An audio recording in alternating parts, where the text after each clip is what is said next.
सादिकीन सैयदुल मुत्तकीन चश्मे गोशे वजारत पे लाखों सलाम। दूसरी वजह यह है कि बंदा एनालाइज जिन चीजों से करता है वो आंख और कान है, तो सरकार ने फरमाया ये मेरे खास मुशीर हैं, मैं इनको दूर नहीं करता। तो आज भी वो कौल सच्चा है कि मजार में भी साची है। आप सारे अहले सुन्नत मुसलमान गुंबद खजरा की तस्वीर घरों में लगाते हैं, आपको पता है उसी गुंबद के नीचे अबू बकर है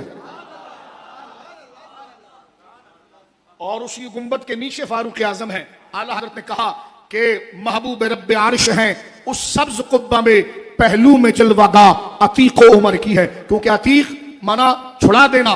फरमाया कि ए अबू बकर तू वो है जिसे खुदा ने जहन्नम से अतीक और छुड़ा दिया है। तो ये लक़ब अतीक जो है ये हजरत अबू बकर सिद्दीक का है। फरमाया महबूब रब्बे आरिश, किसके महबूब? अर्श वाले रब के महबूब जो है वो हुजूर हैं, महबूब रब्बे अर्श हैं।